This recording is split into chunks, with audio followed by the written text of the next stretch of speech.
স্বপ্নে সুজাতা 22 বছর আগেকার এক সকালে ফিরে গিয়েছিলেন। প্রায়ই যান, নিজেই ব্যাগে গুছিয়ে রাখেন তোয়ালে, জামা, শাড়ি, টুথব্রাশ, সাবান। সুজাতার বয়স এখন 53। স্বপ্নে তিনি দেখেন 31 বছরের সুজাতাকে। ব্যাগ গোছানোয় ব্যস্ত, গর্ভের ভারে মন্থর শরীর। তখনও যুবতী এক সুজাতা ব্রতীকে পৃথিবীতে আনবেন বলে একটি একটি করে জিনিস ব্যাগে তোলেন। সেই সুজাতার মুখ বারবার যন্ত্রণায় কুঁচকে যায়। দাঁত দিয়ে ঠোঁট চেপে ধরে কান্না সামলে নেন সুজাতা।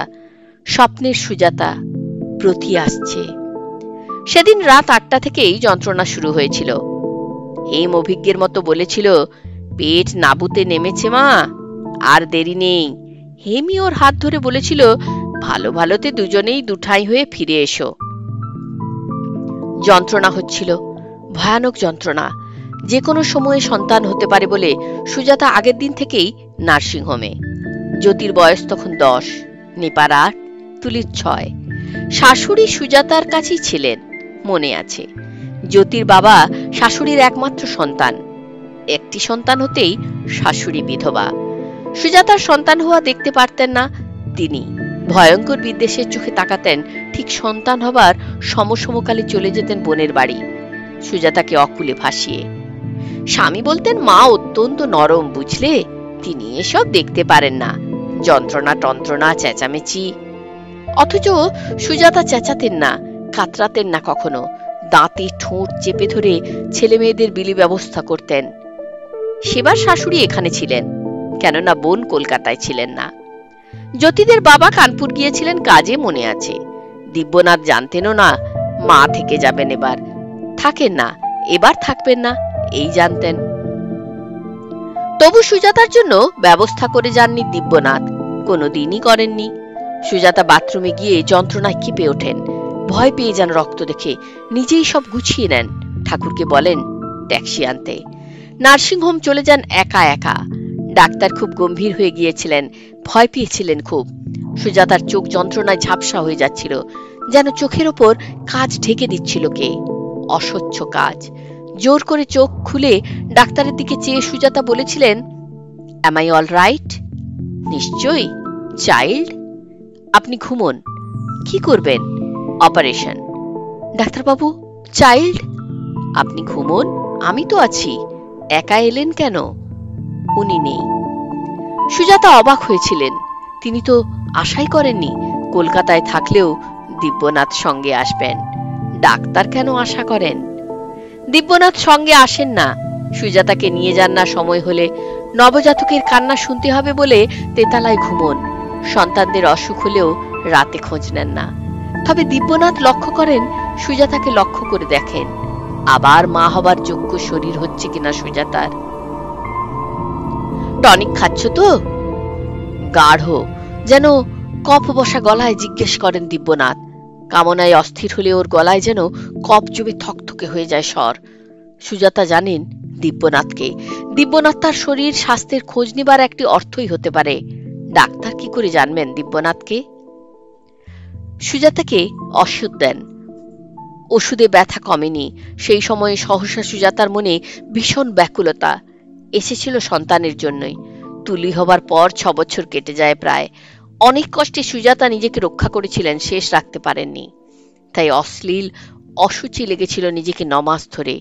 শরীরের ক্রমবর্ধমান ভারকে মনে হয়েছিল অভিশাপ।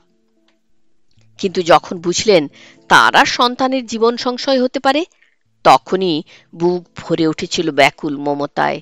সুজাতা ডাক্তারকে ডেকে পাঠিয়েছিলেন, বলেছিলেন অপারেশন করুন, ওকে বাঁচান। তাই তো করছি। ডাক্তারের কথায় নার্স ইঞ্জেকশন দেয়। যন্ত্রণা সুজাতার তলপেট ফুঁড়ে ফুঁড়ে ঢুকছিল আর বেরোচ্ছিল। 1948 সাল 16ই জানুয়ারি। সুজাতা বিছানার চাদর খামচে ধরছিলেন বারবার। কপাল ঘেমে উঠছিল, চোখের নিচে কালো দাগটা ছড়িয়ে পড়ছিল, বড় হচ্ছিল। একটুও শীত করছিল না সুজাতার, অথচ সে জানুয়ারিতে তীব্র শীত। তলপেটে যন্ত্রণা ফুঁড়ে ফুঁড়ে ঢুকছে আর বেরোচ্ছে। বিছানার সাদা চাদর খামচে ঘামতে ঘামতে সুজাতা জেগে উঠলেন। পাশে জ্যোতির বাবাকে দেখে তার সাদা কপালে লম্বা ভুরু দুটো কুঁচকে গেল। জ্যোতির বাবা পাশের খাটে কেন? তারপর মাথা নাড়লেন। ব্রতী হবার দিন জ্যোতির বাবা কাছে ছিলেন না, তাই সুজাতার স্বপ্নেও দিব্যনাথ কখনো থাকেন না। কিন্তু এখন তো আর স্বপ্ন দেখছেন না সুজাতা। তারপর কোনো মতে হাত বাড়ালেন, ব্যারালগান ট্যাবলেট, জল, ট্যাবলেট খেলেন, জল খেলেন, আঁচল দিয়ে কপাল মুছলেন, আবার শুলেন। এখন খুব দরকার 1 থেকে 100 গুনে ফেলা। ডাক্তারের নির্দেশ, গুনলেই ব্যথা কমে যায়। গুনতে যা সময় লাগে তার মধ্যেই ব্যারালগান কাজ শুরু করে দেয়, ব্যথা কমে। তারপর ব্যথা কমে, সুজাতাকে ক্লান্ত, অবসন্ন, পরাজিত করে ব্যথা কমে। ব্যথা এখনই কমেছে, এখন ব্যথা কমা দরকার। ঘড়ির দিকে চাইলেন, 6টা বেজেছে। দেওয়ালের দিকে চাইলেন, ক্যালেন্ডার, 17ই জানুয়ারি। 16ই জানুয়ারি সারা রাত যন্ত্রণা ছিল। জ্ঞানে অজ্ঞানে, ইথারের গন্ধ, চড়া আলো, আচ্ছন্ন যন্ত্রণার ঘোলাটে পর্দার ওপারে ডাক্তারদের নড়াচড়া সারা রাত। তারপর ভোরবেলা 17ই জানুয়ারি ভোরে ব্রতী এসে পৌঁছেছিল। আজ সেই 17ই জানুয়ারি, সেই ভোর 2 বছর আগে 17ই জানুয়ারি এই ঘরে এমনি করে এই লোকটির পাশের খাটেই ঘুমোচ্ছিলেন সুজাতা। টেলিফোন বেজেছিল পাশের টেবিলে। হঠাৎ টেলিফোন বাজছে জ্যোতির ঘরে। 2 বছর আগে সেই দিনের পরেই জ্যোতি টেলিফোনটা ওর নিজের ঘরে নিয়ে যায়। বিবেচক জ্যোতি, তার প্রথম সন্তান, তার জ্যেষ্ঠ, দিব্যনাথের অনুগত ও বাধ্য ছেলে, বিনির সহৃদয় স্বামী, সুমনের স্নেহময় পিতা। বিবেচক জ্যোতি। সুজাতা 2 বছর আগে 51 পার করেছিলেন, জ্যোতির বাবা 56। নিরাপদ বয়স, জীবন দুজনের গুছানো, সুশৃঙ্খল। মেয়ের বিয়ে হয়েছে, ছোট মেয়ে মৌন পাত্র স্থির করেছে, বড় ছেলে সুপ্রতিষ্ঠিত, ছোট ছেলেকে বাবা কলেজের পরেই বিলেতে পাঠাবেন। সব গুছানো, সুশৃঙ্খল, সুন্দর ছিল, বড় সুন্দর। সেই সময়ে সেই বয়সে টেলিফোন বেজেছিল। মা ঘুম চোখে রিসিভার তুলেছিলেন। হঠাৎ একটা অচেনা নৈর্ব্যক্তিক অফিসার কণ্ঠ জিজ্ঞেস করেছিল, ব্রতী চ্যাটার্জি আপনার কে হয়? ছেলে, কাটাপুকুরে আসুন। হ্যাঁ, সেই মুখ অবয়ব রক্তমাংসহীন কণ্ঠ বলেছিল, কাটাপুকুরে আসুন। রিসিভার আছড়ে পড়েছিল। মা পড়ে গিয়েছিল দাঁতে দাঁত লেগে। 2 বছর আগে 17ই জানুয়ারির ভোরে ব্রতীর জন্মদিনে, ব্রতীর পৃথিবীতে পৌঁছবার সমকালে, এই সুন্দর ঝকঝকে বাড়িতে, এই শান্ত সুন্দর পরিবারে এই টেলিফোনের খবরের মতো একটা বিশৃঙ্খল হিসেব ছাড়া ঘটনা ঘটেছিল। সেই জন্যই জ্যোতি টেলিফোনটা সরিয়ে নিয়ে যায়। সুজাতা তা জানতেন না। 3 মাস সুজাতা কিছুই জানতেন না। বিছানায় পড়ে থাকতেন, চোখে হাত চাপা দিয়ে, কখনো কাঁদতেন চেঁচিয়ে। একা হেম ওর কাছে থাকতো, ঘুমের ওষুধ দিত, ওর হাত ধরে বসে থাকতো। তাই সুজাতা জানতেন না কবে টেলিফোনটা সরিয়ে নিয়ে যাওয়া হয়।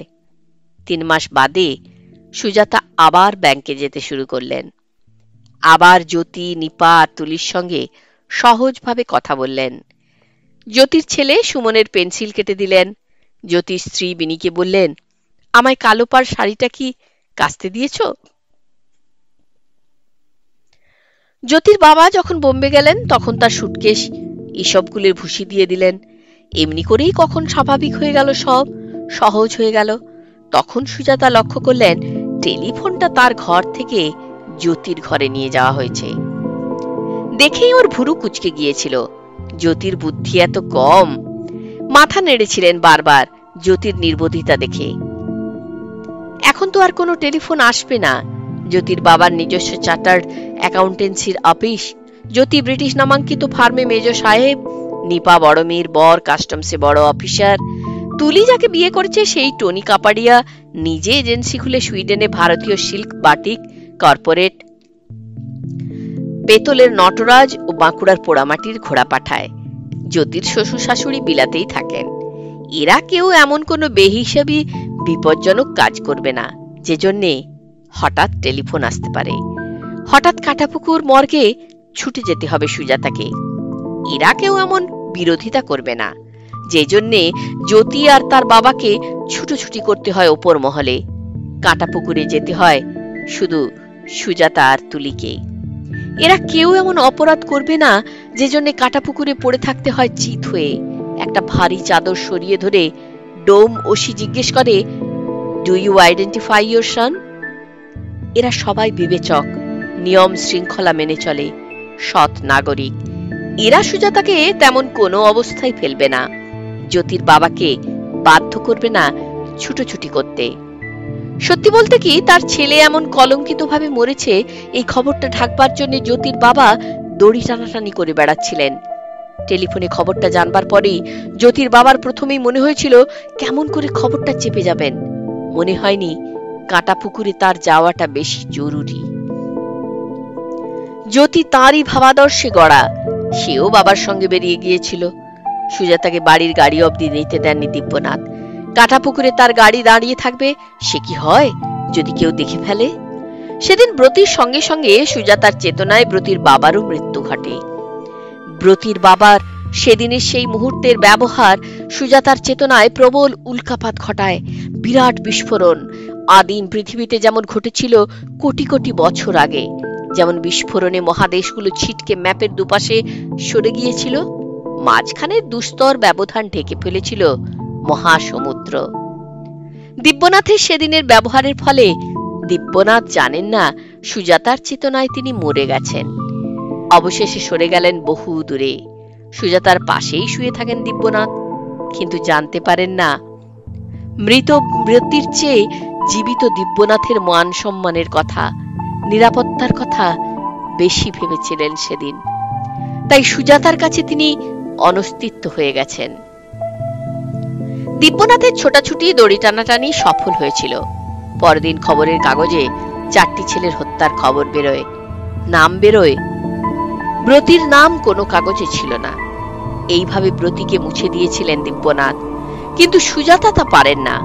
সেরকম নিয়ম ছাড়া, রুটিন ছাড়া ঘটনা এ বাড়িতে আর ঘটবে না। তবু যদি টেলিফোন সরিয়ে নিয়ে গেছে দেখে সুজাতা কৌতুক বোধ করেছিলেন। বিনি ওর ঠোঁটে কৌতুকের হাসি দেখে মনে এত আঘাত পায় যে ঝরঝর করে কেঁদে ফেলে। জ্যোতিকে বলে, শি হ্যাজ নো হার্ট। কথাটা সুজাতাকে শুনিয়ে বলা। সুজাতা শুনেছিল, ক্ষুণ্ণ হননি। ওর আগে মনে হয়েছে, আবার মনে হয়েছে, আবার মনে হয়েছিল তিনি ব্রতিকে ভালোবাসতেন। তখন মনে হয়েছিল বিনি ব্রতিকে ভালোবাসে। পরে সে কথা মনে হয়নি, কেননা বারান্দায় ব্রতির ছবিটা খুঁজে পাননি সুজাতা। ব্রতির জুতোগুলো দেখতে পাননি। ব্রতির বর্ষাতিও ছিল না। বিনি ছবিটা কোথায় গেল? তেতালার ঘরে। তেতালার ঘরে? বাবা বললেন। বাবা বললেন? ব্রতি চলে যাবার পরও ব্রতিকে নিশ্চিহ্ন করে দেবার প্রয়াস দিব্যনাথ ছাড়েননি দেখে সুজাতা অবাক হননি, দুঃখও পাননি নতুন করে।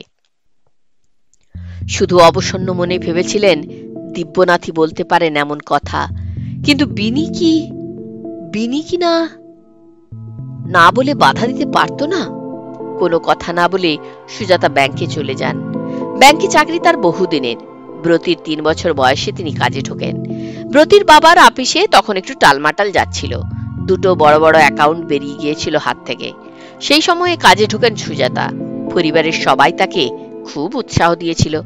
এমনকি শাশুড়িও বলেছিলেন, করাই তো উচিত, তুমি বলেই এতদিন বাড়িতে বসেছিলে।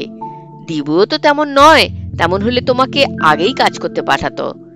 সুজাতা কেন চাকরি করতে চাইতেন, কেন নিজে খোঁজ করে যোগাযোগ করেছেন, সে কথা কেউ জানতে চাইবার যোগ্য, যথেষ্ট গুরুত্বপূর্ণ মনে করেননি।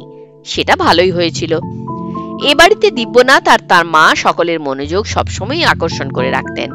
সুজাতার অস্তিত্বটা হয়ে গিয়েছিল ছায়ার মতো, অনুগত, অনুগামী, নীরব, অস্তিত্বহীন। চেনাশোনা লোক ছিলেন ব্যাংকে, নইলে কাজটা হতো না। সুজাতা চাকরি পেয়েছিলেন পরিবার, বংশ পরিচয়, অভিজাত চেহারা, বিশুদ্ধ ইংরেজি উচ্চারণের জোরে। নইলে তার মতো লোরেটয় বিয়ে পাশ মহিলা তো কতই আছেন, তা কি সুজাতা জানতেন না? শুধু ব্রতি কাঁদত। তার স্বপ্নে 3 বছরের ব্রতি তার হাঁটু জড়িয়ে ধরে কতবার কেঁদে বলে, মা তুমি শুধু আজ অফিসে যেও না, আমার কাছে থাকো। ফর্সা রোগা ব্রতি, রেশম রেশম চুল, চোখে মমতা। সেই ব্রতি মুক্তির দশকে 1083 জনের মৃত্যুর পরে 84 নম্বরে ওর নাম। কেউ যদি মুক্তির দশকের 2.5 বছরে নিহত ছেলেদের নাম সংগ্রহ করে থাকে, তবে সে কি ব্রতির নাম খুঁজে পাবে? কাগজে দেখে যদি খোঁজ করে থাকে, সে তো জানবে না ব্রতিকে। ব্রতির বাবা ওর নাম কাগজে উঠতে দেননি, ব্রতি চ্যাটার্জি। আপনি কে হন? না, মুখ দেখতে হবে না। Identification mark? গলায় জরুল? মুখ দেখতে হবে না? কি বলেছিলেন তিনি? আমি দেখব নীল শার্ট দেখে, আঙুল দেখে, চুল দেখে? কোথায় তবু সংশয় ছিল মনে? কোথায় যুক্তি বুদ্ধির চোখের দেখা সব পরাস্ত করে সংশয় বলেছিল, না, মুখ দেখলে জানা যাবে এ ব্রতি নয়? তাই কি সুজাতা বলেছিলেন? ডোমটি ওর উপর অসীম করুণায় বলেছিল, কি আর দেখবেন মাইজি, মুখ কি আর কিছু আছে? কিছু নেই। তখন কি করেছিলেন সুজাতা? অন্য 4টি সব পড়ে আছে, কারা যেন আঙুল ধরে আকুল হয়ে কাঁদছে, কে যেন মাথা ঠুকছে মাটিতে, কারো মুখ মনে পড়ে না, সব ধোঁয়া ধোঁয়া। কিন্তু কোন কোন স্মৃতি হীরের ছুরির মতো উজ্জ্বল, কঠিন, স্বয়ংপ্রভ। ওর বুকে, পেটে আর গলায় 3টে গুলির দাগ ছিল, নীল গর্ত, শরীরে খুব কাছ থেকে ছোড়া গুলি, নীলচে চামড়া, কড়াইটের ঝলসানিতে পোড়া বাদামি রক্ত। গর্তের চারিদিকে কড়াইটের ঝলসানিতে ঝলসানো হলো চক্রকার ফাটা ফাটা চামড়া, গলায়, পেটে আর বুকে 3টে গুলির দাগ। ব্রতির মুখ, ব্রতির মুখ। সুজাতা সবলে দুহাতে চাদর সরিয়ে দেন।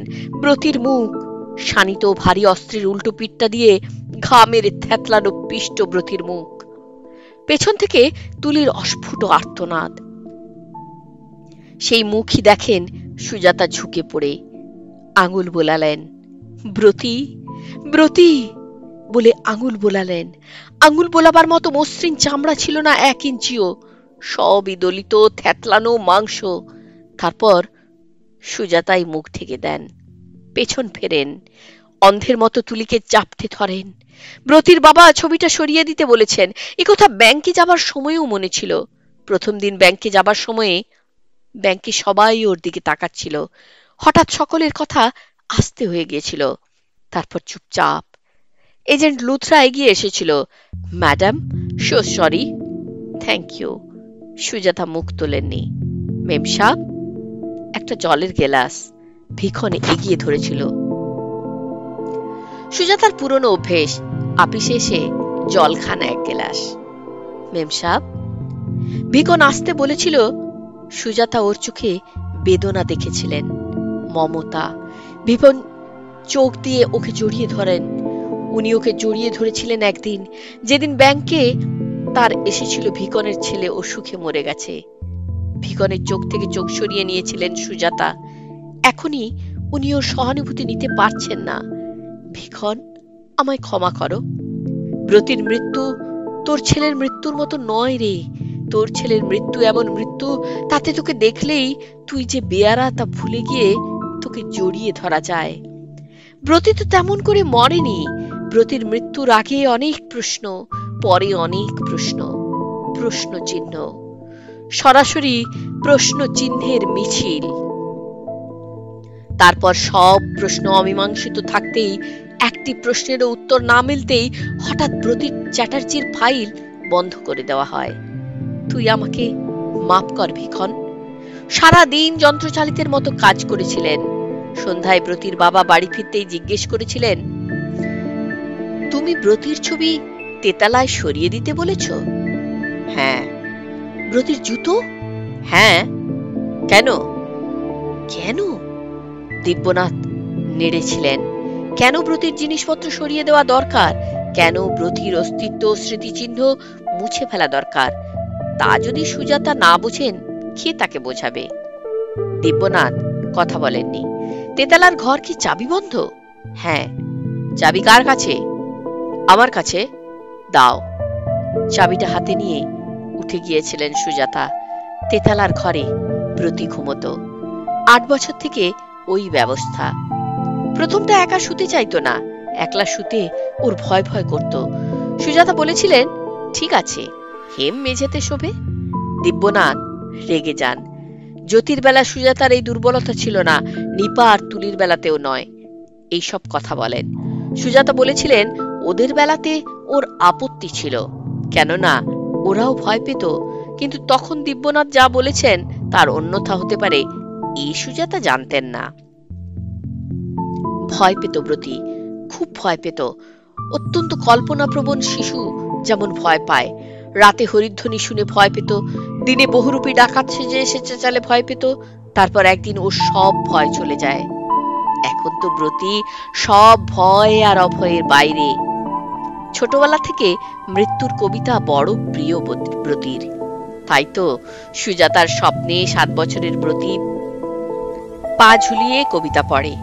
সুজাতা বিছানায় বসে শোনেন, ব্রতীর বিছানায় শোনেন আর ব্রতীর চাদর টেনে দেন, বালিশ ঠিক করে দেন।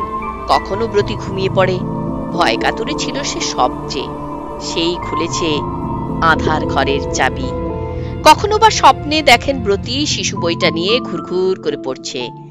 আধার রাতে চলে গেলি তুই, আধার রাতে চুপি চুপি আয়, কেউ তো তোরে দেখতে পাবে না, তারা শুধু তারার পানে চায়। ঘুমের মধ্যে ব্রতী বলে ডুকরে ওঠেন সুজাতা। তারপর ঘুম ভেঙে যায়। এত সত্যি যে স্বপ্নে, এত সত্যি যে চমকে চমকে চেয়ে সুজাতা দেখেন ব্রতী কোথায়। তেতালার ঘরের দরজা খুলে দাঁড়িয়ে পড়েছিলেন সুজাতা। ব্রতীর বিছানা গোটানো, জামা আলমারিতে তোলা, দেওয়ালে ছবি, শেলফে বই, শুধু সুটকেসটা নেই। ওটা পুলিশ নিয়ে গিয়েছিল। ব্রতীর খাটের বাজু ধরে দাঁড়িয়ে সুজাতা ভুরু কুঁচকে ভাবতে চেষ্টা করেছিলেন ব্রতীর হত্যার পেছনে তার কি পরোক্ষ অবদান ছিল। কিভাবে তিনি তৈরি করেছিলেন ব্রতীকে, যে জন্য এই দশকে, যে দশক মুক্তির দশকে পরিণত হতে চলেছে, সেই দশকে ব্রতী 1084 হয়ে গেল। অথবা কি করতেন তিনি, অথচ করেননি বলে ব্রতী 1084 হয়ে গেল। কোথায় সুজাতা ব্যর্থ হয়েছিলেন? দিব্যনাথ ব্রতীকে সহ্য করতে পারতেন না। বলতেন, মাদার্স চাইল্ড, তুমি ওকেই শিখিয়েছ আমার শত্রু হতে। সুজাতা অবাক হয়ে যেতেন। কেন তিনি ব্রতীকে বলতে যাবেন তোর বাবার শত্রু হ? কেন বলবেন দিব্যনাথ কি সুজাতার শত্রু? দিব্যনাথ যাতে বিশ্বাস করেন সেই সম্ভ্রান্ততায়, সচ্ছলতায়, নিরাপত্তায় তো সুজাতাও বিশ্বাস করেন। বিশ্বাস করেন কিনা সুজাতা কখনো সে প্রশ্ন নিজেকে করেননি যখন, তখন নিশ্চয়ই তার কোনো প্রশ্নই ছিল না। সুজাতা বড় ঘরের মেয়ে, অত্যন্ত রক্ষণশীল পরিবার তাদের। লরেটোই পড়ানো, বিয়ে পাশ করানো, সবই বিয়ের জন্য। ছেলের অবস্থা খারাপ জেনে শুনেই তাকে বড় ঘরের ছেলে দিব্যনাথের সঙ্গে বিয়ে দেওয়া হয়। সুজাতার বাবা জানতেন দিব্যনাথ অনেক ওপরে যাবেন। এই বাড়ি, সচ্ছলতা, নিরাপত্তা, এতে সুজাতাও বিশ্বাস করেন। অতএব দিব্যনাথের অভিযোগ মিথ্যে।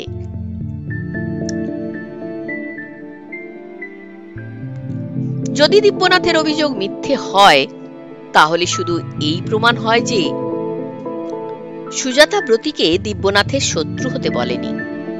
এ প্রমাণ হয় না যে ব্রতী ওর বাবাকে শত্রু ভাবে।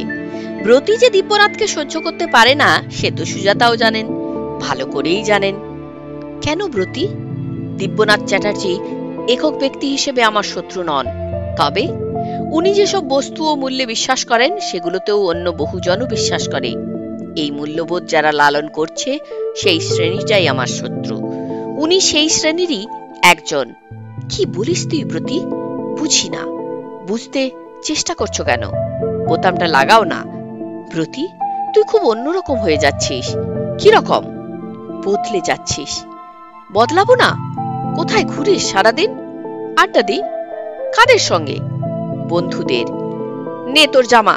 বোতাম লাগাতে বললি তাই মার সঙ্গে দুটো কথা বলার সময় হলো। ব্রতী কথা বলেনি, চোখ কুঁচকে হেসেছিল। ওর হাসিতে, কথা বলার ভঙ্গিতে কি যেন এসে যাচ্ছিল ক্রমাগত সহিষ্ণুতা, ধৈর্য। যেন সুজাতা কথা বলার আগে ভাগেই ও জানে ওর কথা সুজাতা বুঝবেন না। ওর সঙ্গে কথা বলতে যেন ওর বাবা সুজাতা ওর ছোট মেয়ে। ওকে বুঝিয়ে সুজিয়ে ছেলে ভোলাচ্ছে ব্রতী। সুজাতা বুঝতে পারছিলেন ব্রতী ওর অজানা হয়ে যাচ্ছে ক্রমে, অচেনা। তখন মনে দুঃখ হয়েছে খুব। কেন মনে আশঙ্কা হয়নি, ভয় হয়নি? কেন মনে হয়নি মার কাছে ছেলে ক্রমেই অচেনা হয়ে যায়, যোগাযোগ বিচ্ছিন্ন হয়ে যায়? এক বাড়িতে বাস করেও এ থেকে ভীষণ ভীষণ বিপদ হতে পারে একদিন। ব্রতির ঘরে দাঁড়িয়ে সুজাতা ভুরু কুচকে ভেবেছিলেন আর ভেবেছিলেন, ব্রতি যদি সুজাতার দাদার মতো দুরারোগ্য অসুখে মারা যেত, তাহলেও মৃত্যুর পর প্রশ্ন থাকতে পারত মনে। সে প্রশ্নগুলো এরকমই হতো, ডাক্তারের কোনো ত্রুটি হলো, না বাড়ির লোকের? এ ডাক্তারকে না ডেকে ও ডাক্তারকে ডাকলে কি হতো? ও ওষুধ না দিয়ে অন্য ওষুধ দিলে কি হতো? ব্যাধিজনিত মৃত্যুর পরবর্তী প্রশ্নগুলো এইরকমই হয়ে থাকে। ব্রতি যদি দুর্ঘটনায় মরত, তাহলে আগে প্রশ্ন হতো যে ধরনের, দুর্ঘটনা ঘটল, তা ব্রতি সাবধান হলে এড়ানো যেত কিনা। তারপর প্রশ্ন হতো যে পরিস্থিতিতে দুর্ঘটনা ঘটল তা কোনোভাবে এড়ানো যেত কিনা। সুজাতার যদি দিব্যনাথের মতো কোষ্ঠীতে বিশ্বাস থাকত, তবে প্রশ্ন হতো কোষ্ঠীতে দুর্ঘটনাজনিত মৃত্যুর কোনো ইঙ্গিত ছিল কিনা। ইঙ্গিত থাকলে তা প্রতিরোধের কোনো নিদান ছিল কিনা। ব্রতি যদি দণ্ডনীয় কোনো দুরপরাধ করতে গিয়ে নিহত হতো, তাহলে প্রশ্ন হতো এ বাড়ির ছেলে হয়ে কার দোষে কোন সঙ্গে পড়ে ব্রতি অপরাধী হলো। কোন কোন প্রতিশোধক ব্যবস্থা করলে ব্রতির এই পরিণতি এড়ানো যেত। ব্রতি তো এর কোনো কোঠাতেই পড়ে না। অপরাধের মধ্যে ব্রতি এই সমাজে, এই ব্যবস্থায় বিশ্বাস হারিয়েছিল। ব্রতির মনে হয়েছিল যে পথ ধরে সমাজ ও রাষ্ট্র চলছে, সে পথে মুক্তি আসবে না। অপরাধের মধ্যে ব্রতি শুধু স্লোগান লেখেনি, স্লোগানে বিশ্বাসও করেছিল। ব্রতির মুখাগ্নি পর্যন্ত দিব্যনাথ ও জ্যোতি করেননি। ব্রতি এমনই সমাজ বিরোধী যে ব্রতিদের লাশ কাটা পুকুরে পড়ে থাকে। রাত হলে পুলিশ হেফাজতে গাদাই হয়ে শ্মশানে আসে, তারপর জ্বালিয়ে দেওয়া হয়। রাতে লাশ জ্বলে। যারা শ্রাদ্ধ শান্তিতে বিশ্বাসী, তারাও শাস্ত্রের নিয়মে সকালে শ্রাদ্ধ করতে পারে না। তাদের বসে থাকতে হয় লাল স্ফীত চোখে সারাদিন। তারপর রাতে একটা ঘেটো বামুনের দৌড় ধরতে হয়। বামুনটা মাথা পিছু থোক টাকা নিয়ে রাতে ভিতে শ্রাদ্ধ সেরে দেয় চটপট। ব্রতি স্লোগান লিখেছিল। পুলিশ যখন ওর ঘর তল্লাশ করে, তখন সুজাতা দেখেছিলেন স্লোগানের বয়ান সব ব্রতির হাতে লেখা। কেননা জেলেই আমাদের বিশ্ববিদ্যালয়। বন্দুকের নল থেকেই এই দশক মুক্তির দশকে পরিণত হতে চলেছে। ঘৃণা করুন, চিহ্নিত করুন, চূর্ণ করুন মধ্যপন্থাকে। অজ ইয়ে নানে পরিণত হতে চলেছে। শুনেছিলেন ব্রতিরা বয়ান লেখে, তারপর দেওয়ালে লেখে, রাতে ভিতে অন্ধকারে লেখে। আবার কালুর মতো মরিয়া হলে বেলা 11টায় পুলিশ পাহারায়, যখন পাড়া ঘেরা ও রাস্তা, যখন তারপর রক্ত শুকোয়নি, তখনই লাল রঙের পোচড়া টেনে সম্ভ্রান্ত কোনো বাড়ির পরিষ্কার দেওয়ালে লেখা, লাল বাংলার লাল কমরেড, লাল তপনের লাল রক্তে বাজার পুড়িয়ে মা। লিখতে লিখতে তা শেষ হয় না, ওরকমই থেকে যায়।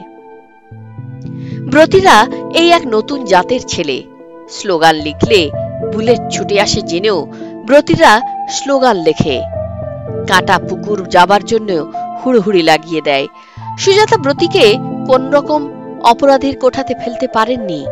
ব্রতির জন্য কাঁদতে কাঁদতে জ্যোতি ও দিব্যনাথ তাকে বুঝিয়েছিলেন, এই সমাজে বড় বড় হত্যাকারী যারা খাবারে ওষুধ, শিশু খাদ্যে ভেজাল মেলায়, তারা বেঁচে থাকতে পারে।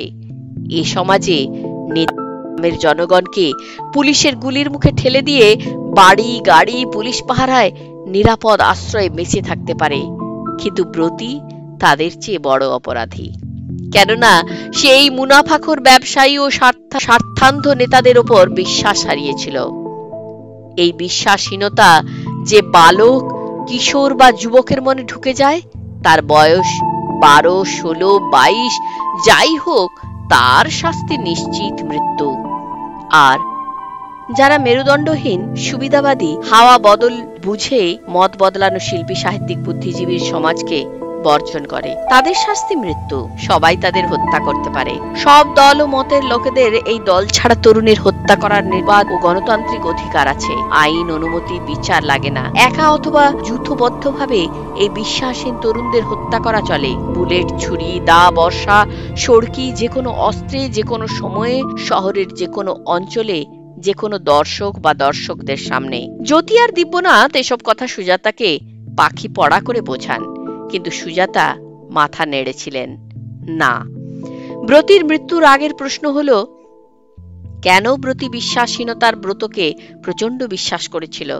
ওর মৃত্যুর পরের প্রশ্ন হলো, ব্রতি চ্যাটার্জির ফাইল বন্ধ হলো বটে, কিন্তু ওকে হত্যা করে কি সেই বিশ্বাসহীনতার প্রজ্বলন্ত বিশ্বাসকে শেষ করে দেওয়া গেল? ব্রতি নেই, ব্রতিরা নেই, তাতেই কি শেষ হয়ে গেল সব? প্রশ্ন হলো, ব্রতির মৃত্যু কি নিরর্থক? ওর মৃত্যুর মানে কি তবে একটা বিরাট না? সব কি অলীক ছিল? অনস্তিত্ব, ওর বিশ্বাস, ওর ভয়হীনতা, ওর দুর্বার আবেগ। মৃত্যু নিশ্চিত জেনেও সমু, বিজিত, পার্থ আর লালটুকে সাবধান করবার জন্যই 16ই জানুয়ারি নীল শার্ট পরে সুজাতাকে ছেলে ভুলিয়ে বেরিয়ে যাওয়া। যাবার আগে হঠাৎ সুজাতার দিকে তাকানো, দেখে নেওয়া সুজাতার সুন্দর অভিজাত প্রৌঢ় মুখের প্রতিটি বেদনার রেখা দেখে মনে এঁকে নেওয়া। সুজাতা মাথা নেড়েছিলেন, ঘর বন্ধ করে বেরিয়ে এসেছিলেন। চাবিটা সেদিন থেকে ওর কাছেই থাকে, ওর ব্যাগে। আজ 2 বছর ধরে রাতে উঠে আসেন সুজাতা, ব্রতির ঘর ঝাড় দেন, ধুলো ঝাড়েন, বিছানা আবার পেতেছেন সুজাতা, জুতো রেখেছেন আলনার নিচে, জামা কাপড় গুছিয়েছেন। তার মতো হাজার ছেলের মা সকলকে লুকিয়ে ছেলের জামায় হাত বোলায়, ছেলের ছবিতে আঙুল বোলায়। ব্রতির ঘরে বসে থাকেন সুজাতা, মনে মনে ব্রতির সঙ্গে কথা বলেন, চোখ বুজে ভাবেন ব্রতি আছে কাছে। ভাবেন কত মা কত ছেলেকে এমনি করে লুকিয়ে কাছে ডাকে, কাছে পেতে চায়। ব্রতির সঙ্গে কথা বলেন সুজাতা, কখনো ব্রতি উত্তর দেয়, কখনো দেয় না। জ্যোতির ঘরে টেলিফোন বাজছে, ওটা ধরতে গিয়েই এত কথা মনে পড়ল সুজাতার। সমু আর লালটু, বিজিত আর পার্থর বাড়িতে টেলিফোন নেই। টেলিফোন বাজিয়ে ওদের বাড়ির লোকের ঘুম ভাঙাবে না। আজ সমু, বিজিত আর পার্থের মা কি ভাবছেন?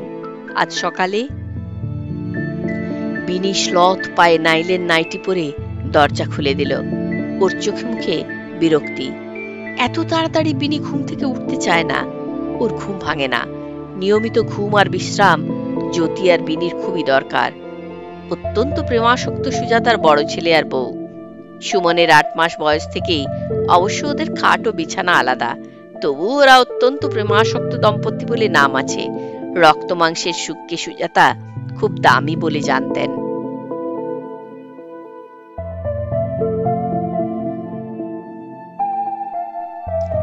বিনিরা রক্ত মাংসের সুখকে প্রেম থেকে ব্যবচ্ছিন্ন করে রেখেছে। ওদের প্রেম অন্যরকম। ওদের বিবাহ বার্ষিকীতে খুব উদ্দাম পার্টি হয়, একসঙ্গে ঘরে দুজনে বেড়াতে যায়। সুজাতা শুনেছেন বিনি ক্লাবে গেলে জ্যোতি ছাড়া কারোর সঙ্গে নাচে না, ফলে সমাজে বিনির খুব সুনাম। সুজাতা ফোন তুললেন। কে? আমি নন্দিনী। নন্দিনী? হ্যাঁ, আমি ফিরে এসেছি। কবে? পরশু। ও, আপনার সঙ্গে আমার একবার দেখা হওয়া দরকার। আপনার ওখানে আমি যাব না। আপনি কি ব্যাংকে যাবেন আজ? আজ আমি যাব না নন্দিনী, আজ আমার ছোট মেয়ে তুলির এনগেজমেন্ট। তাহলে তুমি বলো কোথায় গেলে দেখা হবে? ঠিক সন্ধেটা বাদ দিয়ে আমি অন্য সময় যেতে পারি। 4টের সময় যেতে পারি। কোথায় যাব বলো? একটা ঠিকানা দিচ্ছি, আপনার বাড়ি থেকে বেশি দূর হবে না। বলো। নন্দিনী ঠিকানা বলল। সুজাতা ফোন নামিয়ে রাখলেন। নন্দিনী, ব্রতি নন্দিনীকে ভালোবাসত, কিন্তু নন্দিনীকে কখনো দেখেননি সুজাতা। জ্যোতির দিকে তাকালেন। ঘুমোলে, একমাত্র ঘুমোলেই জ্যোতির মুখে সুজাতা ব্রতির মুখের আদল দেখতে পান। বেরিয়ে এলেন বারান্দায়। বারান্দায় বেরোতেই বেশ শীত শীত করল। নন্দিনী আর ব্রতি কি একটা কবিতার কাগজ বের করেছিল। ওরা একসঙ্গে নাটক করেছিল। সুজাতার জলবসন্ত হয়, তাই যাওয়া হয়নি। বাড়ি থেকে আর কেউই যায়নি। শুধু হেম বলেছিল, ছোট খোকা অনেক হাততালি পেয়েছে, জানলে গো মা, সবাই খুব সুখ্যাত করেছে। হেমি গল্প করত ব্রতির সঙ্গে। সুজাতার কাছে যখন ব্রতি অচেনা হয়ে যাচ্ছিল, মাঝে মাঝে ওর মুখে দেখে সুজাতা কথা বলতেও ভয় পেতেন। তখনও হেম বলতে পারত, রাজ কাজ জিতে যাচ্ছ তা জানি, এটুকু খেয়ে উদ্ধার করে যাও বাপু। সেই যে দীঘা যাচ্ছি বলে ব্রতি দীঘার পথে বাস থেকে নেমে অন্য জায়গায় যায়, হেমই তখন ওর সুটকেস গোছগাছ করে দিয়েছিল। হেম বলেছিল, ছোট কাকার সঙ্গে একটা মেয়ের ভাব হয়েছে গো মা, ঠাকুর দেখিয়েছে, ছোট কাকা বেরুলে মেয়েটা পথের ধারে দাঁড়িয়ে থাকে, তা বাদে দুজনা একসঙ্গে চলে যায়। মেয়েটা কালো পানা। সেই নন্দিনী? সুজাতার বুক ধড়ফড় করছে কেন? ব্যারেল গান খেয়ে বেশি সময় শুয়ে থাকেননি বলে? নন্দিনী ফোন করেছে বলে? বাথরুম থেকে সেজে গুজে বেরিয়ে এলো বিনি। ঘাড় অবধি ছাঁটা রুক্ষ চুল, নীল শাড়ির উপর নীল লাইলনের কার্ডিগান, রঙে রং মিলিয়ে পড়তে কখনো ভুল হয় না বিনির। দীপার হয় না, তুলিরও হয় না। বিনিকে বেশ স্নিগ্ধ দেখাচ্ছে। কে ফোন করেছিল মা? নন্দিনী। নন্দিনী? ব্রতির বন্ধু? বিনির মুখ কৌতূহলে ভরে গেল। নিচে যাচ্ছ কেন মা? কি হবে না হবে দেখি, তুমি সুমনকে তোলো, ওর তো স্কুল আছে, বাস আসবে। নিচে তুলেই গেছে। সুজাতা হাসলেন। আজ তুলির এনগেজমেন্ট। আজও বিশ্বাস করতে পারে না ও গিয়ে তদারক না করলেও এ বাড়িতে সকালের চা, ব্রেকফাস্ট, দুপুরের রান্না, বিকেলের ঘর সাজানো সব হবে। কাউকে বিশ্বাস করে না তুলি। 16 বছর বয়সে ক্রাফট শিখতে গেলে তুলি লেখাপড়া ছেড়েই সেই সময় থেকে সংসারের ভারও নিল। আসলে সিএ ফার্ম দাঁড়িয়ে যাবার পর দিব্যনাথ সুজাতাকে চাকরি ছেড়ে দিতে বলেছিলেন। সুজাতা শোনেননি। শাশুড়ি জীবিত ছিলেন ব্রতির 8 বছর অবধি। ততদিন পর্যন্ত সুজাতার একখানা কাপড় নিজের শখে কিনবার অধিকার ছিল না। সেই জন্য এই ব্যাংকে যাওয়া আসা, নিজের মতো নিজের একটা জীবন খুঁজে পাওয়া, সবকিছু অত্যন্ত দামি হয়ে ওঠে সুজাতার কাছে। তাই উনি কাজ ছাড়েননি। তুলি ওর ঠাকমার চেহারা ও স্বভাব পেয়েছে। সুজাতা যে কাজ ছাড়েনি, সেই জন্য ওর বাবা আর ঠাকমার খুব রাগ হয়। আসলে সুজাতা স্বাধীনভাবে চলাফেরা করতে চান। ঘর সংসার তার ভালো লাগে না। ভালো লাগে না ছেলে মেয়ের বোঝা। এসব কথা মা ও ছেলে সবসময় বলতেন। তুলিও বলতো, এখনো বলে। যে বাড়ির গিন্নি দিনে 10 ঘন্টা বাইরে থাকেন, সে বাড়ির মেয়েকে বাধ্য হয়েই করতে হয় সব। আমি না করলে কোন কাজ হয়? সর্বদা অসন্তুষ্ট তুলি, অপ্রসন্ন। একটু চা ঢালা, কি রান্না হবে বলে দেওয়া, এসব কাজও করে শহীদের মতো মুখ করে। আশা করা যায় বিয়ে হলে ওর স্বভাব শুধরে যাবে। ক্রাফট শেখার পর বন্ধুর সঙ্গে শাড়ি ছাপবার দোকান করতে গিয়েছিল তুলি। সেই সূত্রে টনি কাপাড়িয়ার সঙ্গে আলাপ হয়। আজ ব্রতির জন্মদিনে তুলির এনগেজমেন্ট ঘোষণা করবার সিদ্ধান্তটা টনির মার। মিসেস কাপাড়িয়ার গুরু স্বামীজি আমেরিকায় থাকেন। তিনি জানিয়েছেন এই দিনটি প্রশস্ত তার ক্যালেন্ডারে। স্বামীর শিষ্যরা স্বামীর ক্যালেন্ডার মেনে চলেন। সে ক্যালেন্ডারে কোনো ছুটি ছাটা নেই। 365 দিনই হলো কর্ম এবং ধ্যানের দিন। টনির কথা ভাবতে গিয়ে দিব্যনাথ বা তুলি সুজাতার মত নিতে ভুলে যায়। নিচে নামতেই সুজাতা বুঝলেন তুলি বহুক্ষণ ওর সঙ্গে মনে মনে ঝগড়া করছে। আজ ওর জীবনের একটা বিশেষ দিন, কিন্তু সুজাতা যেন দিনটাকে তেমন গুরুত্ব দিচ্ছেন না। তাই ওর রাগ। তুমি কি খাবে মা? একটু লেবু জল। কেন, ব্যথা বেড়েছে? না, এখন আর নেই। জানি না তুমি এরকম চান্স নিচ্ছ কেন। অ্যাপেন্ডিক্স অপারেশন আজকাল এখন ডাল ভাত। সব সময় নয়। অ্যাপেন্ডিক্স অপারেশন হওয়া উচিত ইলেকটিভ। অ্যাপেন্ডিক্সকে ফুলতে বা পেকে উঠতে না দিয়ে অল্প স্বল্প ব্যথা হলেই কেটে ফেলা উচিত। সুজাতার ক্ষেত্রে তা হয়নি। তাছাড়া ডাক্তার সন্দেহ করেন সুজাতার অ্যাপেন্ডিক্স হয়তো গ্যাংগ্রিনাস। সময়ে না কাটলে গ্যাংগ্রিন দাঁড়াতে পারে, ফেটে গেলেও বিপদ হতে পারে। অথচ সুজাতার হার্ট তেমন সবল নয়, শরীর রক্তশূন্য, তাই অপারেশন করা ঠিক এই মুহূর্তে সম্ভব নয়। কালই সুজাতা এসব কথা জেনে এসেছেন, তবে তুলিকে সে কথা বললেন না। বললেন, করাবো অপারেশন। কবে? তোর বিয়েটা হয়ে যাক। বিয়ে তো এপ্রিলে হবে, হয়তো তার আগেই করাবো। হেম, হেম। কেন মা?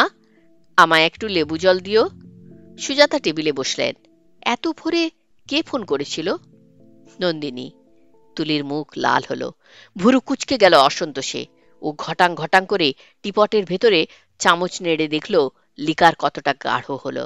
তারপর বলল, একটা ঘন্টা বাজাবার নিয়ম করলে পারো, সবাই একসঙ্গে এক সময়ে চা খেয়ে যাবে। যার যখন ইচ্ছে আসে, এতে লোকজনের কষ্ট, আমারও অসুবিধে। সুজাতা কৌতূহলে দেখতে লাগলেন তুলিকে। ঠিক এই রকম গলায় কথা বলতেন শাশুড়ি। শাশুড়ি ছেলে মেয়েদের আরাম করা, ইচ্ছে মতন গল্প করে খাওয়া, এসব দেখতে পারতেন না। সর্বদা তাড়না করতেন অসন্তোষে, বিরক্তিতে। সবাই তার অনুশাসন মেনে নিয়েছিল, একা ব্রতী সেই শৈশবেও তার শাসন মানেনি। দেরি করে ঘুম থেকে উঠত, নিয়ম মাফিক টেবিল থেকে খাবার তুলে ফেলা হতো। ব্রতী রান্নাঘরে গিয়ে হেমের কাছে পেড়িতে বসে খাবার খেয়ে নিত। আশ্চর্য বাড়ি, আশ্চর্য ডিসিপ্লিন। তুলি চাপা অসন্তোষে বলল, এখনই এই 28 বছর বয়সেই এত অসন্তোষ তুলির? এখন তো জীবনের কতখানি পড়ে আছে সামনে। জ্যোতি রাত করে শোয়, ওকে তাড়াতাড়ি তুলে কি হবে? তোর বাবা চা খান না, ঘোল খাবেন। সে আমি ওর মেসেজিস্ট চলে গেলেই পাঠিয়ে দিচ্ছি। বাবার কথা হচ্ছে না। বিনি ঠাকুর ঘরে ফুল জল দিয়ে আসছে। যত সব ন্যাকামি। ন্যাকামি কেন হবে? তোর ঠাকুরমা নিয়মিত পুজো পাঠ করতেন। আমার ভালো লাগতো না, নিয়ম রক্ষে দুটো ফুল ফেলে দিতাম। বিনির ভালো লাগে, পুজো করে, এতে ন্যাকামি কোথায় দেখলি? জানি না বাবা, বিলেতে জন্ম, সেখানে 16 বছর অবধি কাটিয়ে এত ভক্তি কোথা থেকে আসে জানি না। বিলেতে ওর বাবা বাড়ি করেছিল, সেখানে থাকতো। বিলেতে বড় হওয়ার সঙ্গে ঠাকুর ঘরে ফুল জল দেওয়ার কি বিরোধ আছে কোনো? আমি তো দেখতে পাই না। ভক্তি থাকলে বুঝতাম, ওর কাছে ঠাকুর ঘরটা একটা ইন্টেরিয়ার ডেকোরেশন। তুই তো স্বামীর মন্দিরে যাস পার্ক স্ট্রিটে, সেটা অন্য জিনিস মা। আমার তো মনে হয় না। যার যাতে বিশ্বাস করতে ভালো লাগে সে তাই বিশ্বাস করছে। তা বলে অন্যের বিশ্বাসটা ন্যাকামি, নিজের বিশ্বাসটা খাঁটি, তা হবে কেন? ব্রতীও বলতো, আমাদের অন্যদের বিশ্বাসকে ব্যঙ্গ করত। তোর স্বামীতে বিশ্বাস, বিনির ঠাকুর ঘরে বিশ্বাস, দুটো মোটামুটি এক ধরনের জিনিস। ব্রতী যা বিশ্বাস করত তার সঙ্গে অন্যদের বিশ্বাসে তফাৎ ছিল তুলি। ব্রতী ব্যঙ্গ করত বলেও আমার মনে পড়ছে না। তর্ক করতে বলতে পারিস। তর্কে হেরে গেলে তুই রেগে যেতিস, রাগিয়ে দিয়ে ও মজা পেত। বিশ্বাস করত বলছো কেন মা? বিশ্বাস ওর ছিল না। তুলি, আমি ব্রতীর কথা তোর সঙ্গে আলোচনা করব না। কেন? লাভ কি? তুই ব্রতীকে জানিস না এখনো। তুমি তুলি, চুপ কর। সুজাতার হাত কেঁপে গেল। গেলাসটা নামালেন। কয়েকটি অসহ মুহূর্ত, তারপর নিজেকে সামলে নিয়ে সুজাতা বললেন, বিনিকে চা খেতে আসতে বলো হেম। তুলি তার আত্মজা, তার দিকে অপরিচিত হিংস্র চোখে তাকালো। অচেনা গলায় বলল, আজ ভর থেকে গয়না কি আমাকেই আনতে হবে? আমি যাব। বিকেলে কি তুমি বাড়ি থাকবে? থাকবো। আশা করি আজ তুমি টনির বন্ধুদের সঙ্গে একটু সহজ ব্যবহার করবে। তোমরা কি সরোজকেও ডাকছো? ডেকেছি, আসবে কিনা জানি না। সরোজ কে? সরোজ পাল। সরোজ পাল তোমার ক্ষমা নেই। অক্ষম আস্ফালন। 2 বছর ধরে সরোজ পাল এই ব্যাপক তদন্ত, তল্লাশি ও শাস্তি বিধানের ভার লইয়াছেন, তাহার অসামান্য কর্মদক্ষতা ও নির্ভীকতার জন্য। মুক্তির দশক সরোজ পাল শাস্ত্রীদের যূথবদ্ধ করেছে। যূথপতির মতো নির্দেশ। শ্যামা মা একবার রক্ত চান।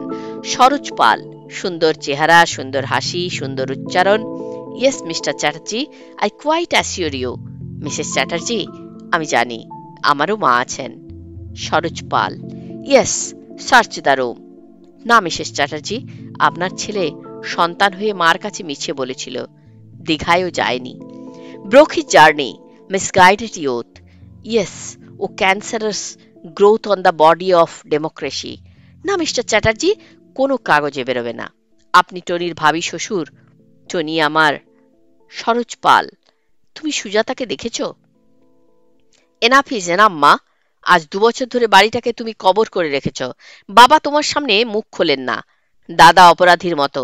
এরকম একটা ঘটনা ঘটে গেলে সবাই সেটা চাপা দিতে চেষ্টা করে, সেটাই স্বাভাবিক। Brati is dead, you must think of the living. তুমি অত তাড়াতাড়ি চাপা দিতে চেষ্টা করে? লাশ শনাক্ত করবারও আগে? টেলিফোনে খবর পাওয়ার সঙ্গে সঙ্গে বাপের মনে হয় না ছুটে চলে যায়? আগে মনে হয় গাড়িটা কাটা পুকুরের সামনে দাঁড় করানো উচিত হবে। নাকি টেলিফোন আসবার অনেক আগেই ব্রতী ওর বাবা ও দাদার কাছে মরে গিয়েছিল, তাই সুজাতা অবিশ্বাস করেছিলেন। ওরা অবিশ্বাস করেনি, তাই দুজনেই ছুটে বেরিয়ে গিয়েছিল খবরটা চেপে দেবার জন্য, ধরাধরি করতে। সহসা সুজাতার মনে হলো এ একটা উদ্ভট নাটক, তারা সবাই এ নাটকের পাত্রপাত্রী। যদিও ব্রতী এ বাড়ির ছেলে, তবু সে নৃশংস ও হিংস্রভাবে নিহত হলে তার বাপ দাদা দিদিরা আপন আপন সমাজের কাছে কিভাবে সে মৃত্যুকে ব্যাখ্যা করবে, কি অসুবিধেই পড়বে, সে কথা ব্রতী ভাবেনি বলে সুশৃঙ্খল ও সাজানো জীবনে ব্যাঘাত ঘটেছে। ব্যাঘাত ঘটেছে যার জন্যে সে এখন মৃত। এখন এরা সুজাতাকে মনে মনে ব্রতীর দলে ফেলেছে, নিজেরা একটা আলাদা দল করেছে। হাজার হলেও বাপ দাদা দিদিদের পক্ষে একটা কথা বলা কষ্টকর। দেখুন, আমার ছেলে ছিল, সি মাই ব্রাদার ওয়াজ, আমার ছোট ভাই একটা, টনি, ব্রতী। সুজাতাকে ওরা বিপক্ষ দলে ফেলেছে, কেননা সুজাতা কোনো সময়েই তার সুশৃঙ্খল জীবন বিপর্যস্ত হলো এজন্য ব্রতীকে দোষ দেননি। দোষ দেননি, বুকে চাপড়ে কাঁদেননি, এদের কারো বুকে মাথা রেখে আকুল হননি। প্রথমেই তার মনে হয়েছে যারা আগে নিজের কথা ভাবে তাদের কাছে ব্রতীর কথা বলে তিনি সান্ত্বনা খুঁজবেন না। ব্রতীর বাবা দিদিদের চেয়ে হেমকে তার আপন মনে হয়েছে। সুজাতার একথাও মনে হলো ব্রতী যেদিন থেকে বদলে যেতে শুরু করে সেদিন থেকেই এরা ব্রতীকে বিপক্ষ দলে ফেলে দেয় মনে মনে। এরা যা যা করে ব্রতী তা করত না, বড় হলে উত্তর জীবনেও ব্রতী তা করত না, এরা তা জানে। অতএব ব্রতী অন্য শিবিরের বাসিন্দা। ব্রতী যদি জ্যোতির মতো প্রচুর মদ খেত, নিপার বরের মতো মাতলামি করত, ব্রতীর বাবা যেমন সেদিনও এক টাইপিস্ট মেয়েকে নিয়ে ঢলাঢলি করেছেন তাই করত, ঝানু জোজ্জোর হতো, টনি কাপাড়িয়ার মতো, দুশ্চরিত্র হতো ওর দিদি নিপার মতো, যে এক পিস্তুত দেওরের সঙ্গে প্রায় বসবাস করে, তাহলে ওরা ব্রতীকে বিপক্ষ মনে করত না। অন্তত ওরা যদি ব্রতীকে দেখে ভরসা পেত যে বড় হয়ে ব্রতী ওদের মতোই হবে, তাহলেও ওরা ব্রতীকে বিপক্ষ মনে করত না। ব্রতী ওর কোনোটা করার দিকে প্রবণতা দেখায়নি। স্বামী সন্তান জামাই সবাই এসব করেছে বলে সুজাতাও কোনোদিন মনে করেননি তিনি বিশেষ করে অসুখী। প্রথমত যা ঘটে তা মেনে নেন, ওই তার শিক্ষা, জীবন থেকে পাওয়া। দ্বিতীয়ত তার কোনোদিন মনে প্রশ্ন ওঠে না, প্রশ্ন করবার নৈতিক অধিকার যে তারও আছে তা সুজাতা জানেন না। দুঃখ পেয়েছেন, খুব দুঃখ পেয়েছেন। দিব্যনাথ চিরকাল বাইরে মেয়েদের নিয়ে নোংরামি করেছেন, শাশুড়ির তাতে সস্নেহ প্রশ্রয় ছিল। তার ছেলে পুরুষ বাচ্চা, তার ছেলে স্ত্রৈণ নয়। সুজাতা দুঃখ পেয়েছেন, তারপর ভেবেছেন পৃথিবীতে নিরবচ্ছিন্ন সুখী কে হয়। কিন্তু ব্রতী অন্যরকম ছিল। খুব ছোটবেলাতেও ওকে মিথ্যা বলে ভোলানো যায়নি। যুক্তি দিয়ে বোঝালে ও কথা শুনত, শুনতে হবে বলে দাবড়ালে কথা শুনত না। ও যখন বড় হতে থাকলো তখন ওর মধ্যে সুজাতা স্বামী ও অন্য সন্তানদের চেয়ে সম্পূর্ণ পৃথক একটা মানব জগৎ দেখতে পেলেন। ওর সঙ্গে বই পড়ে, ওকে নিয়ে চিড়িয়াখানায় বেরিয়ে, ওর বন্ধুদের বাড়িতে ডেকে গল্প গুজব করে সুজাতা ক্রমেই ওর মধ্যে ডুবে যেতে লাগলেন। ব্রতী যেন ওর বেঁচে থাকার একমাত্র ন্যায়সঙ্গত ব্যাখ্যা হয়ে দাঁড়ালো। সম্ভবত ব্রতীর বিষয়ে সুজাতা অত্যন্ত অধিকার প্রবণ হয়ে পড়েন। একা ব্রতীর জন্য সুজাতা স্বামীকে শাশুড়িকে অমান্য করেছেন। অর্থহীন শাসন আর স্বেচ্ছাচারী প্রশ্রয় যা অন্য সন্তানেরা ভোগ করেছে তা ব্রতীকে ভোগ করতে দেননি। অন্য সন্তানদের শাশুড়ি সম্পূর্ণরূপে অধিকার করেছিলেন। ব্রতীর বেলা সুজাতা দখল ছাড়েননি। বেশি জেদি, বেশি অনুভূতিপ্রবণ, বেশি কল্পনাপ্রবণ ব্রতীকে সুজাতা ছায়ায় মায়ায় বড় করেছিলেন। স্বামী ও শাশুড়ির আধিপত্যের উত্তাপ থেকে ব্রতীকে বাঁচিয়ে চলার জন্য সুজাতাকে খুব কষ্ট করতে হয়েছিল। সেজন্যই কি এরা এখনো ক্ষমাহীন? না ব্রতীর বিষয়ে এদের মনে মনে কোনো পাপবোধ আছে, সেটা ঢাকবার জন্যেই এত রুক্ষ তুলি, এত অপরাধী ও সংকুচিত দিব্যনাথ, এমন নম্র জ্যোতি? মুখে সুজাতা এর কোনো কথাই বললেন না। বললেন, তুলি তুই খুব সুখী হবি।